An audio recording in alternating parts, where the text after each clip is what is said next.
If anybody's gonna kill my creation, I'm gonna do it. These videos are not for children. If you are a children, then piss off. Hi, Big Fan Vader here of Fierce Females Wrestling, also seen on the Mayon Classic, World of Sport, and currently seen in Seething Japan. And you're watching Vee Reviews. Hey there, it's me, your least favorite YouTuber, Vee Infuso.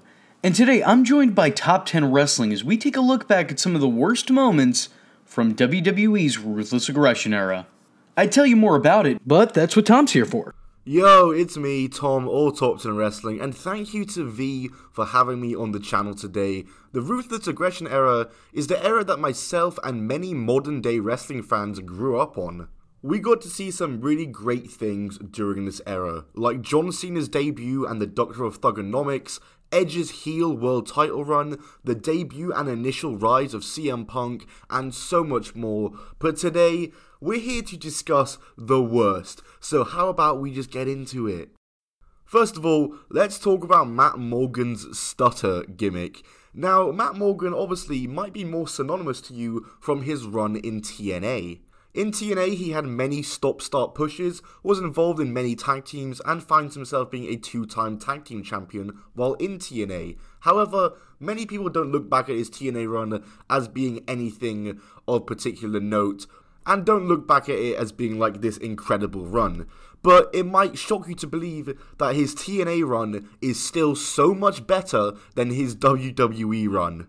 Matt Morgan signed with WWE and went to OVW, and in 2003 was called up to the SmackDown brand, joining Team Lesnar along with Nathan Jones, Brock Lesnar, Big Show, and A-Train. He was around in Team Lesnar for only a few months because in 2004, of course, Brock Lesnar quit the WWE to try out the NFL, and after Lesnar quit, WWE saw no value of him, put him back down to OVW, but he would be called back up a year later in 2005 with the brand new gimmick of a stuttering big man who had a speech disorder and was very defensive over it. He would actually align himself with Carlito, but again, didn't last long because only 3 months after debuting, he was released from the WWE. Something the Ruthless Aggression Era is known for is just how many talents they had. The Ruthless Aggression Era is where the brand split was introduced, which means WWE had to really bulk out their rosters, and with that came much repetition, and by that I mean there was an abundance of powerhouse monster characters. You had people like Umaga, who, all well and good, great wrestler, great character, but then you had Snitsky, Heidenreich, the Great Khali, wrestlers with really no unique qualities about them and no charisma whatsoever, doing a very overdone gimmick and a very overdone character, coming into a roster with a sea of people like them who have just been signed, and also Big Show and Kane, who are still there. As I said previously, I think Umaga was the only real good monster of this era. You also had people like Big Daddy V, who was around this time. And as I said, the fact that they signed so many wrestlers during this era just led to so much repetition. But then again, at least these powerhouse monsters can count the fact that they weren't Braden Walker. I mentioned him just then, but how about I go into more detail with him? The Great Khali. We're singling the Great Khali out from these powerhouse monster characters because unlike Snitsky, Heidenreich, and whoever else I mentioned, the Great Khali stuck around for a really, really long time. Oh yeah, and also unlike Snitsky and Heidenreich, he won the World Heavyweight Championship. Khali joined in 2006, went on a big, long, undefeated streak, including defeating The Undertaker clean, and then getting to a feud with The Undertaker, where they were meant to have a Punjabi prison match at the Great American Bash, but Khali was not medically cleared, so the Big Show was in there. The Punjabi prison match that was made for Great Khali, he wasn't even in the first one. They still followed through with it, just put the Big Show in there for no reason. Khali's streak came to an end at One Night Stand 2007 when John Cena defeated him to retain the WWE Championship in a match that was actually surprisingly quite good. But this would not keep Khali away from world titles, as Khali was drafted to SmackDown and would win the vacant World Heavyweight Championship in a 20-man Battle Royale. He feuded with the likes of Rey Mysterio and Batista for the title, the latter of which he would lose the title to in October in a Punjabi prison match. Well, at least he was actually in the Punjabi prison this time round. Oh yeah, and he would stick around for 6 more years after this, and even make an appearance in 2017, helping Jinder Mahal retain the title in a Punjabi prison match. Why is this match still going on? In the absence of Brock Lesnar, WWE sought out to find the next big thing, and in turn they invested stock in Heidenreich, and their numbers drastic went down. No disrespect to Heidenreich, who's done much more to disrespect himself nowadays, but the guy wasn't the polished athlete many believed him to be, though his failure in the company is hardly his own fault. At first as a kid, I was pretty into the character. I mean, he was a Frankenstein's monster who had an obsession with poetry, and that was all well and good. Until they made him, how do I say this without getting demonetized? Until they made him force himself upon Michael Cole. I really wish that this was a joke that was in poor taste, as Heidenreich's entire WWE run was. But no, this is real. This happened. Someone booked this. And a young me watching desperately tried to convince himself that I'd somehow misseen or misinterpreted what I had saw. But no, Michael Cole was taken against his will on national television. I don't know if this got anyone over, but it did at least get someone off. And that someone was this guy. Speaking of the man in question, Vince also around this time thought it'd be a great idea to subject us all to late-in-life child abuse, as he took on his own daughter shortly before her own wedding. And that's her shoot wedding, not her kayfabe wedding. That's like giving your kid black eyes before they walk down the aisle. Vinnie Mac about to give you a smack. This was literally less than a week before her wedding. Vince, you're an absolute madman. Despite the bond and blood shared between the two, there was no love lost in the ring. And it looked like the old man didn't take it easy on his favorite child. I'm sorry, Shane, we all know this is true. To quote Michael Cole, this was out of nowhere. And to quote the British Bulldog, was bizarre. I want to talk more shit on this, but if I'm being honest, I guess I'm in the minority here when I say I kind of enjoyed all the McMahon family values. Like, yes, I could have went without a McMahon in every corner, but still, you know, there's no denying that they were interesting. And it made me feel better about my own personal family life because I felt a little bit less dysfunctional. I had someone worse to compare it to. But that wasn't the only person Vince was feuding with during this era, as when he wasn't fighting off his next of kin, he was picking fights with God himself. Because yeah, fuck it, why not? I mean, if the United States government couldn't take you down, why not try your luck with the big man upstairs? Just fucking go for it. Vince McMahon, perhaps in an effort to show that existence wasn't big enough for both himself and God itself, tried to take the Almighty on one-on-one. And he won. Oh yeah, big shock. The Booker put himself over on the biggest name of all time. Go figure. I will say this story does get a little bit more grief than it deserved. This was clearly an in-character passive-aggressive attack on Shawn Michaels and his newly found faith. And I guess it made sense for the McMahon character. But still, having Vince McMahon versus God on your card is really something else. This is a time period in wrestling that, for better or worse, we will never get back. When I die, I want to go straight to hell. But I mean seriously, Vince McMahon, what will he do next? I mean what, is he gonna explode?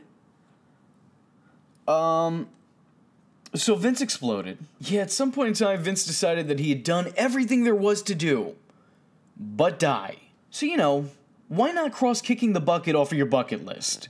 Vince McMahon one day left the arena, hopped into his limo, and... What the fuck? A ceremony and in-ring funeral was planned. Which really shouldn't shock anyone because this is not only wrestling that we're talking about, but also Vince McMahon. This is probably the way it will go down in real life when the man actually goes. But the very real death of the Benoit family stunted the angle and, ironically enough, got it killed. You know what, let's just get this one out the way. Let's talk about Katie Vick. So, this one has been talked about to death on wrestling YouTube, and within good reason. Basically, In October of 2002, Triple H and Kane were in a feud. Basically, on a segment on Raw, Triple H asked Kane, "Hey, does the name Katie Vick ring a bell to you?" And then called Kane a murderer and said he murdered Katie Vick. We then go to the October 21st, 2002 episode of Raw, where we saw a segment of Triple H at Katie Vick's funeral wearing a Kane mask while a fake body laid in a casket, and Triple H decided that he was gonna do the dirty with this fake Katie Vick. Ah yes, necrophilia and wrestling, what a combination. Not only is this one of the worst moments of the Ruthless Aggression Era, it's also probably one of the worst moments, period. This has been talked about so much on YouTube, and for good reason.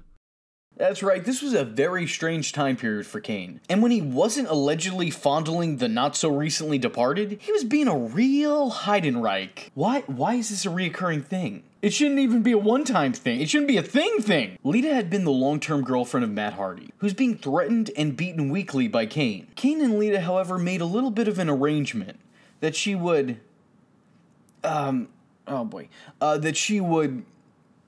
do I put this without getting demonetized?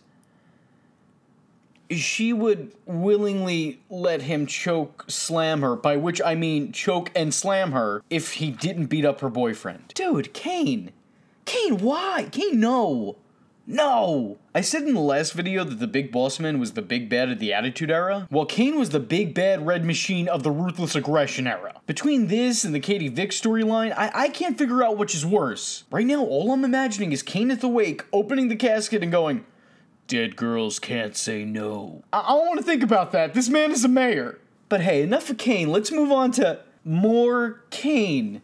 Oh yeah, no, of course, it doesn't end there. After Kane was unmasked, which I guess even that moment you can make an argument for appearing on this non-list list, he went on a rampage, which I think did a lot to build up and reestablish the Big Red Machine as the big red monster he truly was. What did less to add credibility to that was his soon-after feud with Shane McMahon. Now, this entry is another I have very mixed feelings about, because on one hand, I actually really enjoyed this feud, and I felt that the rivalry produced some interesting matches. Maybe even some of the best of Shane McMahon's career. You know, for me, it's these matches and the time he faced Kurt Angle. I mean, greatness. But having this come so soon into his new maskless run, I don't know, maybe having Kane sell for Shane O'Mac wasn't the best call. At least not this early on. I mean, plus there was the time that he literally electrocuted Shane's pomegranates.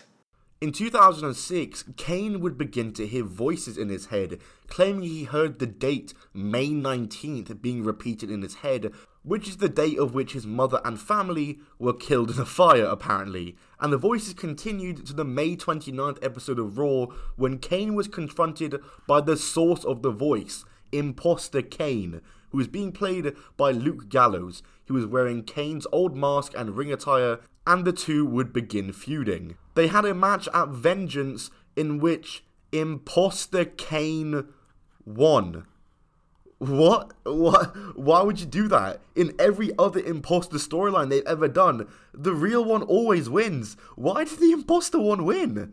However, literally the next night on Raw, Kane would throw the Imposter Kane out of the arena, removing his mask and saying, "I believe that this is mine." And we never saw Imposter Kane again until Festus. Yeah. I just want to say now, the next thing I'm about to talk about was stupid. And while it was stupid, it was also stupidly entertaining. Snitsky's whole call-up to the main roster centered around him accidentally knocking Kane into an unfortunately pregnant Lita, and then stating, It wasn't my fault. "And what better way to proclaim your innocence and your sorrow for accidentally making someone miscarry their baby than by punting a baby doll into the audience?" That is an innocent man right there. So you may be thinking to yourself, this is clearly the start of something new. What did this monster push lead to? A foot fetish. Yep, they gave Snitsky a foot fetish. That was his character. It began and ended with feet. I'll talk about turning heel. Still, I guess it's not as bad as the time that they gave this man Brillo pads for teeth. That poor guy, he had to walk around in his day-to-day life looking like that. But fuck it, I guess who needs eyebrows? Not me. Ah yes, the relaunch of ECW, the grungy, extreme, cult-like promotion that existed in the 90s, being relaunched as a third brand that wasn't extreme whatsoever, made for sci-fi on WWE. Right from the get-go, the relaunch of ECW was a disaster because the first episode, it was portrayed as a complete joke. You had the zombie, which, oh god. You had no real stars being put on here. It was literally right from the start portrayed as a third brand. Yeah, sure, you had CM Punk, Johnny Nitro, people like that, but there was no real stars. Well, in fact, there was one big star, and there was one man who was going to carry this brand long-term into the future. Who was that, you might ask? Chris Benoit. Okay, we should probably move on to the next one. ECW in WWE was already dead right from the start. Turning PG in 2008 was only the final nail in the coffin, but don't get it twisted, because even before that, still awful. I don't think that this is a hot take or an out-of-the-ordinary opinion, but man, did WWE fuck up the NWO or what? I mean, more than WCW did by the end of it. Bringing in the New World Order should have been a new chapter for the group, and for the company as a whole. But WWE failed to properly utilize the group and didn't capitalize off their popularity. One good angle and the group was done. Or at least, any good that they built up in the company was. They unfortunately still stuck around for a while. The WWF kept the team around for a few more months after Hogan had left, adding in the likes of Booker T and The Big Show. Two inclusions that did little to add anything to the stable other than numbers. The addition of Shawn Michaels was a lame-brained idea, as the guy wasn't even wrestling anymore and now had an affinity for cowboy hats. And now, with the return of X-Pac to the group, the inclusion of the Heartbreak Adult, and the tease of Triple H's induction into the Black and White, the NWO toward the end of their days started to look a lot more like a DX reunion. NWO? NW, no. Nah. Chill. No thank you. I don't want that. And speaking of DX returns, how about the return of DX? Much like the return of the NWO, this return of a similarly iconic group was also a lot less stellar and a lot more upsetting. Look, I like DX as much as the next Mark, and I'll even admit that their return led to a couple of laughs on occasion, but it was never the same, and really, how could it be? The atmosphere in the company and the aura of the two men present in said group were completely different. Seeing two fully grown 40-year-old men acting like they were 12 was a lot less Dumb and Dumber, and a lot more Dumb and Dumber 2. It was a sequel that nobody asked for and nobody was pleased with. And look, I'm sure there are some people who are split on this decision. But the people who did like this, I'm pretty sure are people who grew up with DX in the 2010s. If that was your only frame of reference, I can get liking them. But for those of us who grew up with them in the late 90s, early 2000s, this was just kind of not great. Just not great. It's not great. And hey, I'll even admit myself, I'm thankful that the two got more time together as a tag team, as well as a few more titles added to their resume. But I can't say that their time together in the early 2010s was anything compared to their heyday back in the day. This was a much more sanitized version of DX, mainly because both the product and the men themselves were a much more sanitized version of what once was. Me personally, I could have gone without this revival, and the next 3 or 4 that followed it. I mean, the antics, the glow sticks, the male cheerleaders, I just didn't need any of it. I didn't ask for this. I've always believed that Muhammad Hassan was not a bad character, and his downfall in WWE was not as a result of his in-ring work or his character work, but rather because of just awful timing.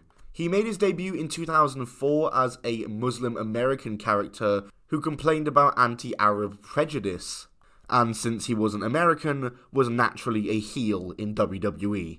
Hassan went on an undefeated streak, defeating people like The Hurricane, Sergeant Slaughter, Chris Jericho, and Chris Benoit. Fast forward to June, when Hassan was drafted to SmackDown in the 2005 draft lottery, and he began a feud with The Undertaker of all people. And then go to the July 4th, 2005 taping of SmackDown that aired on July 7th, when we saw probably the most controversial segment in SmackDown history. It was a #1 contenders match between Hassan and The Undertaker, and during the course of the match, masked men dressed in black shirts, ski masks, and camo pants armed with clubs and piano wire, beat and choked The Undertaker out as Hassan put him in the camel clutch. It was 3 days later that the London bombings took place, and the footage aired unedited on UPN in the United States and drew major controversy from many major media outlets. And WWE did the wise move of addressing the media coverage in character from Muhammad Hassan, and Hassan naming people like Don Kaplan by name, who was a writer for the New York Post. What on earth are you doing? WWE received so many complaints from UPN and got so much pressure from UPN to get them off their network, so they had to write him off completely, with The Undertaker doing a last ride to him through the stage at the Great American Bash, and he was never seen again in the WWE. Supposedly, the plan was for him to win the world title at SummerSlam, making him the youngest world champion in history at 23 years old, but we never got to see that. In 2004, Chavo Guerrero was in the Cruiserweight division and was pretty much one of the top stars of the Cruiserweight division, and in general was just killing it.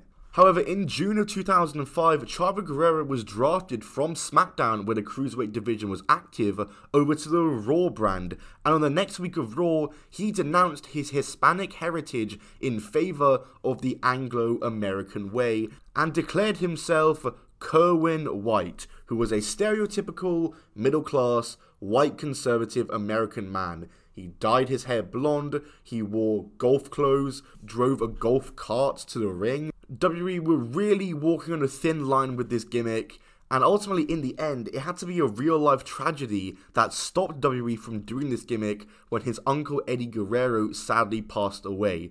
That's what it took for WWE to say, nah, maybe this gimmick ain't it. The Ruthless Aggression Era gave us some memorable pairings. King Booker and Queen Sharmell, Edge and Lita, Billy and Chuck. Dawn Marie and Al Wilson were not one of those pairings. In the most memorable storyline she took part in the company, Dawn Marie would find herself in a relationship with Tori's very real-life father, making her Tori's kayfabe stepmother. The storyline included Dawn luring Tori back to a hotel and hooking up with her, and yet still engaging in later marrying Al Wilson. Their marriage was short-lived, unfortunately, as Al would pass away on their honeymoon from a heart attack, brought on by too much sex. That beautiful bastard, he died the way that he lived. Getting real weird with it. That's the way I want to go. And of course, being that this was wrestling, there was a catfight at the funeral, so... You know what, V? I've seen you put this in my list, but I want to tell you right now, Santino Marella's original push, I enjoyed it. I enjoyed the hell out of it. But you know what? There were a couple flaws with his debut and original push, which I will mention now. Santino Marella debuted in 2007 in his quote-unquote home country of Italy as a fan who Umaga and Vince McMahon selected from the crowd for an Intercontinental title match with Umaga, and Santino Marella won the title on his debut match with an assist from Bobby Lashley. It was called the Milan Miracle. V, like I said, I liked it. It was a good moment. I enjoyed it. But there were some flaws, like Umaga did not need that whatsoever. He was a powerhouse monster, and we all know how badly these powerhouse monsters were treated in WWE, but Umaga was one of the good ones. He was one of the only good ones, and he didn't deserve to lose like that. Santino Marella would slowly start to turn heel and would have an on-screen relationship with Maria Kanellis, and over several weeks, they would appear together in a series of segments on Raw, including game show skits where people like Ron Simmons would win a date with Maria to Santino's disgust and dismay. Oh yeah, and also by this point, he had lost the title back to Umaga already, so what was really the point of making Umaga look like that in the first place if he was just gonna win it back? Hulk Hogan's return to the WWE was really hit or miss, and while the hits landed with an impact, the misses missed by a landslide. Somewhere down the line, the idea came up to put Hulk Hogan under a mask and make him completely unrecognizable. You know, because the hot dog colored skin, the walrus mustache, and the constant use of the word brother, it wouldn't be a tip-off to anybody. I mean, when you think about it, all Superman has to do is put glasses on and then nobody knows who he is. In storyline, Vince McMahon fired Hogan once and for all, only to sign a brand new talent shortly after who just so happened to look exactly like Hulk Hogan, who went by the name of Mr. America, Why would WWE sign a complete unknown to a contract without ever seeing them wrestle? I don't know! But they did. And that somebody was Hulk Hogan. This was just another stupid storyline put in place to continue the Hogan-McMahon feud that really should have ended at that year's WrestleMania. But even worse to this storyline is that there was no end goal. There was no real conclusion to anything, as Hogan would leave the company due to creative differences. I guess the difference here was that he actually wanted to do something creative. So the storyline ended with Hogan randomly lifting up his mask after a match, revealing himself to be everyone's favorite brother, Hulk Hogan. That's it. That was the story. That's the full-on story. Seems worth it, guys. Good job. In 2004, Nick Dinsmore made his debut for WWE as Eugene. He was portrayed as the special and overly excited nephew of Raw GM Eric Bischoff. The Eugene character as a whole was just awful because he was portrayed as someone with a disability who the fans were supposed to laugh at and that many other wrestlers laughed at, and it just wasn't good. Eugene, however, was very quickly thrusted into a feud with Triple H for SummerSlam. That's right, this character that everyone laughs at, this disabled character that everyone laughs at his expense, is feuding with Triple H, one of their main eventers, at one of their biggest shows. This is not going to end well. Eugene would of course lose this match, but this match was surprisingly competitive. It went nearly 15 minutes and Eugene got some offense in. Oh, but the feud wouldn't end, because 2 weeks later on Raw, they fought in a no disqualification match, which Eugene won with interference from Randy Orton. Alright, well, at least the feud's done now, right? No, because next week, they had a steel cage match, which Eugene lost after kayfabe dislocated shoulder, thus finally ending the feud. Why on earth would they do this? They put Triple H, this detestable heel, against Eugene. They could have done a storyline where it was inspirational, that Eugene was overcoming the odds or whatever, but the fact is, Eugene had been established as what's supposed to be a comedy character, because he was being laughed at by the fans, being laughed at by the other wrestlers, and it didn't work out whatsoever. But this was far from the worst thing they did with Eugene. On the November 6th episode of Raw, after losing a match to the Spirit Squad, Eugene attacked Jim Duggan, and he turned heel. No, sorry, let me say that again.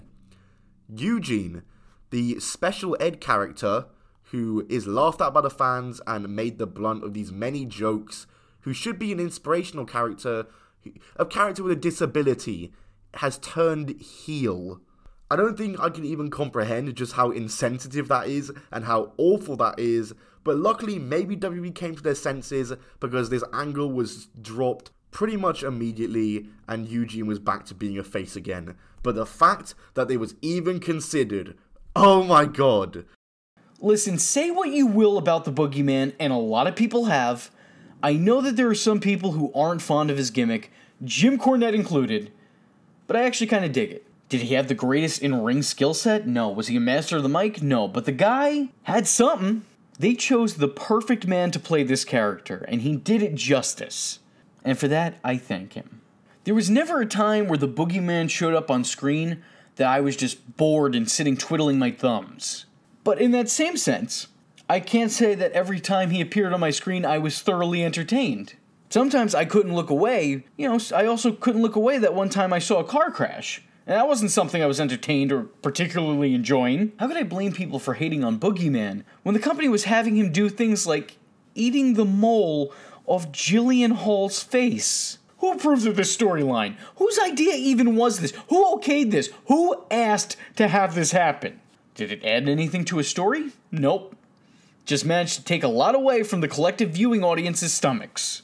I mean, granted, this was obviously fake, but it's still obviously gross. I don't know. Let's talk about Stone Cold Steve Austin. I mean, how is he on this list? Surely there's nothing bad he can do. Hold on, let me read what V has written down for me. Stone Cold pisses on Arn Anderson. Oh wow. Do I need to explain much more than that? So on the June 3rd, 2002 episode of Raw, Austin was fed up with Ric Flair, so he decided to beat up Arn Anderson, his former faction member, and get him on the floor and pee on him. I can't believe I'm saying this out loud. Stone Cold ultimately retired from wrestling in 2003, but did you know that in 2005 he was meant to come back for a match? Against who, you ask? Oh, only Jonathan Coachman. Wow. The match was meant to take place after Linda McMahon fired Jim Ross, we'll get onto that, and Stone Cold was fighting to get Jim Ross's spot back on the roster. However, the match never happened because Stone Cold wasn't medically cleared, I believe, but imagine it did. Imagine Stone Cold, one of the greatest wrestlers of all time, he comes out of retirement to face Jonathan Coachman. What a match. The Ruthless Aggression Era was definitely lacking in stars, but that's not to say that there wasn't any. John Cena, Brock Lesnar, Randy Orton, Batista, Hornswoggle. During the very Irish Fit Finley's matches, he was often aided by what could only be described as a little leprechaun. A little bastard, if you will. And they would, as that was the actual name that he was going by for quite some time. This was a bizarre and stereotypical gimmick. Not that I'm complaining. I mean, yeah, I'm part Irish and fully annoyed at the gimmick, but it's harmless. I'm not about to angrily protest a gimmick that existed over a decade ago. I'm just here to say that it was pretty weird. On paper, this seemed like something you'd see back in the New Generation era. A little leprechaun aiding an Irishman with a shillelagh. Like, it's weird in general, but it's especially weird for the time. The product was a little bit more grounded in reality at the time. And here comes an Irishman with his lucky little buddy. And he wasn't presented as just like a little person who thought he was a leprechaun. He actually had magical powers. He had Looney Tunes abilities. He was drawing holes into walls and running through them. On October 10th, 2005, Linda's character took a very surprising right when she fired Jim Ross and turned heel and then delivered a low blow to him. And it was apparently the Stone Cold Stunner that Austin gave her just a week earlier that put her on this edge, and it was just really weird seeing Linda McMahon as a heel. Basically what had happened the week prior was Linda McMahon tried to get Steve Austin to apologize for all the women he has stunned, including herself, Chyna, Stephanie, Molly Holly, Mae Young, Lita, and Stacy Keibler. Stone Cold obliged at first, but then delivered the stunner to her. Vince McMahon got the announcers out and forced them to apologize for their lack of action during this, and Vince McMahon accepted apologies from Coachman and Lawler, but would not accept Jim Ross's apology. And after Vince demanded that Ross apologize to Stephanie, Linda came to the ring, seemingly to disavow what Vince and Stephanie were doing to Ross, only to fire Ross instead, and then give him the low blow. And all the McMahons were heels now, because there's nothing we want more than heel McMahons all over our TV screens. Brock Lesnar versus Goldberg, I'm sure, is a rivalry that we can more fondly look back at today. They had a short but entertaining WrestleMania bout for the title that felt a little less like a story-driven match and more like two preteens spamming their finishers on an old SmackDown video game. But it still got a pop nonetheless. However, such was not the case back in the day. The feud was hyped properly, and I, as a kid, felt like this could be the second coming of Austin versus The Rock. This was not only not Austin versus The Rock, this wasn't even the Ringmaster versus Rocky Maivia. The build-up was there, the hype was real, but the match was lackluster, to say the least. Word got out that both men were leaving the company following the match, and the lack of effort put in by the alleged stars in this alleged match probably didn't help matters too much either. Wasn't really winning audiences over. It was a WrestleMania feud designed to get nobody over, because nobody was staying. By the end of it, Lesnar was gone, Goldberg was gone, and then you have the special guest referee who was retired. The whole thing was time-consuming and overall didn't do anything for anybody. So that to us was the worst of the Ruthless Aggression Era. Did we miss out on anything? Well, if we did, let us know in the comment section below. If for some reason you guys aren't subscribed, I gotta insist all you V-generates head on over to Top 10 Wrestling and click that little red subscribe button. And don't forget to let them know who sent you. Thank you, V, for having me on your channel today. I really appreciate it. You can check out my channel, links down below. I do all sorts of content ranging from TNA to WWE to even Lucha Underground and AAA, and you'll see a good diverse range of content in the world of wrestling on my channel. So check me out and make sure you subscribe to my brother V because he's killing the game right now. But thanks for having me on. With that being said, I'm Vee and Infuso, and I thank y'all for watching. Hope to see you in the next one. I am vengeance. I am the night, and that was Vee and Infuso. Just remember, if you're not tuning in, then you're missing out. Catch him next time. Same bat time. Same bat channel.